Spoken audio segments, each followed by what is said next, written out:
Bismillahirrahmanirrahim. Assalamualaikum warahmatullahi wabarakatuh.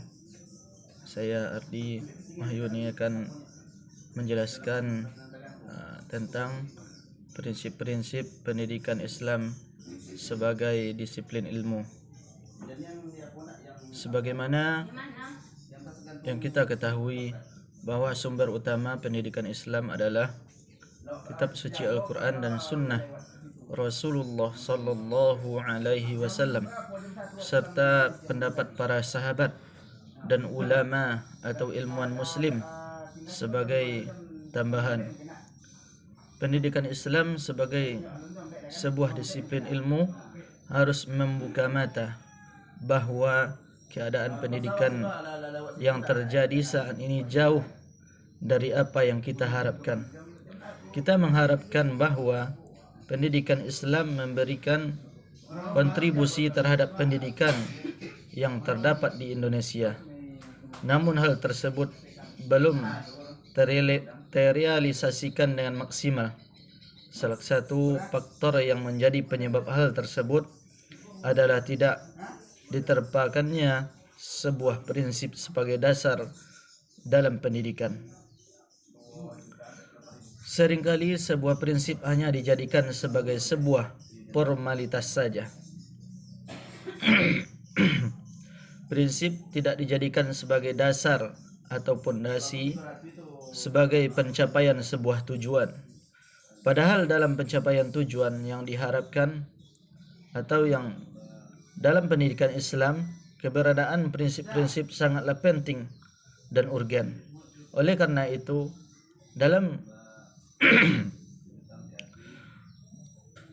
itu, sedikit memaparkan tentang bagaimana sebuah prinsip-prinsip pendidikan Islam sebagai disiplin ilmu dan bagaimana kontribusinya. Pengertian prinsip pendidikan Islam.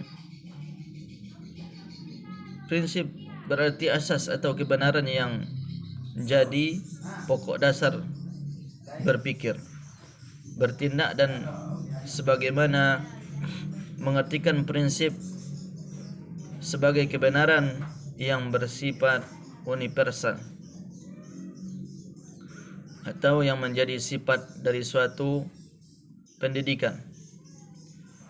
Dan pendidikan adalah suatu proses penamaan sesuatu ke dalam diri manusia mengacu kepada metode dan sistem penamaan secara bertahap, dan kepada manusia penerima proses dan kandungan pendidikan tersebut.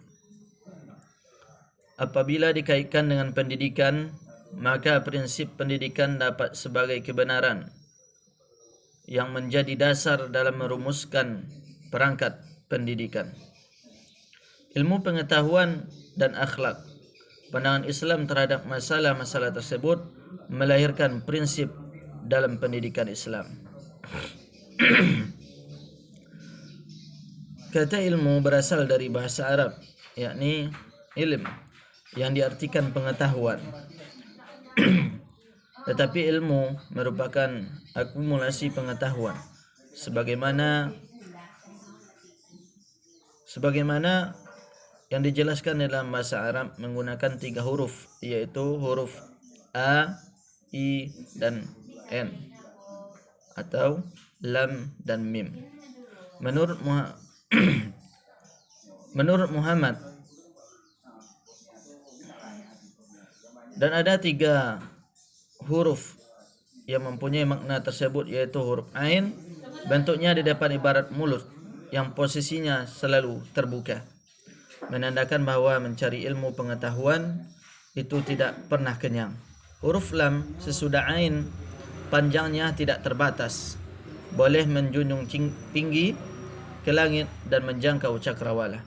Itu pertanda bahwa mencari ilmu tidak mengenal batas usia. 3, huruf terakhir adalah huruf mim yang meletakkan diri di dasar, menunduk, pertanda kefakiran ilmu. Artinya, meskipun ilmu pengetahuan telah menjulang tinggi, seorang alim harus rendah hati bagaimana ilmu padi.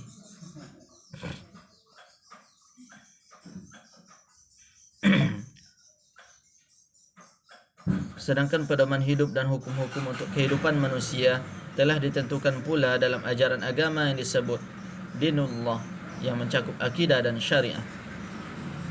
Ya.